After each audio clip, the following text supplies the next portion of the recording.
ሰላም ውድና የተከበራችሁ የሀገሬ ልጆች ደህና ናችሁልኝ ወይ? ሰላማችሁ በያላችሁበት ብዝት ትርፍርፍ ይበልልኝ እያልኩ ዛሬ አንዳንድ ነገር ልላችሁ ነው። ቪዲዮ ከተመቻችሁ ላይክ፣ ሰብስክራይብ አርጉኝ፣ አበረታቱኝ እላለሁ እና እግዚአብሔር ይጠብቃችሁ ባላችሁበት። ስትተኙ ስትነሱ ፈጣሪ ከእናንተ ጋር ይሁን እላለሁ። ዛሬ አንዳንድ ነገር ለማለት ነው። ቆም ብዬ ሳስብ የሆነ አንዳንዴ ይገርመኛል። ያ ማለት አገር ቤት ያለው ሰው እኛን መቼም ቢሆን ሊረዳን አይችልም። መቼም ቢሆን ምክንያቱም እኛ ጫማ ስር ስለሌሉ ማለት ነው። እኛው ጋር ስለሌሉ እኛ ማለት ሰው እንወቀሳለን። እኛ ማለት ክፉ ተብለናል፣ ተወቅሰናል። ባልሰራ ነው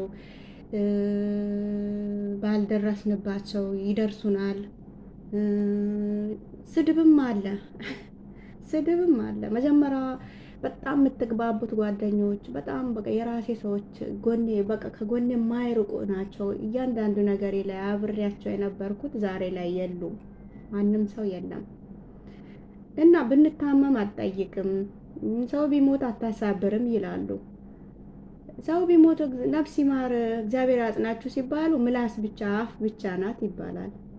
የታመመውን በዛ ልክ ሲጠየቅ እንደዛ ይባላል እና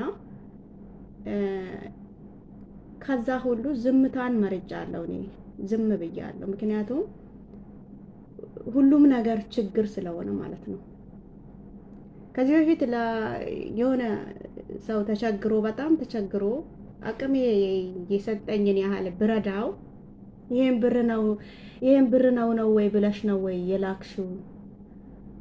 ከአገሬ ተነስቶ ቡታጀራ ማያደርስ ብር ልከሽ ተባልኩ እና እንደዛ ተብዬ አውቃለሁ። ከዛ ሁሉ በቃ ዝም ነው ያልኩት። እኛ ከሞተ ሰውም በላይ ነን፣ ካለውም ሰው በታች ነን። እኛ እዚህ ጋር የኛን ጫማ ስር ቢሆኑና ቢያዩ እንደዛ አይሉም ነበርና የኛ ገንዘብ ቢያቁበት ምሳ አይበሉበትም ነበረ። ምሳ እኛ የምናገኘው ገንዘብ በጣም አሳዛኝ፣ ተርበን ተጠምተን ከፍቶን ያስቀመጡትን አንስተን ስንበላ እየበላን እያወቀች ማን በላው ማን ወሰደው እንዴት አረገሽ በላሽው ስትል ራሴን እየቀጣው እንቅልፍ ሌላ አድሬ እየተሰቃየው ማገኘው ገንዘብ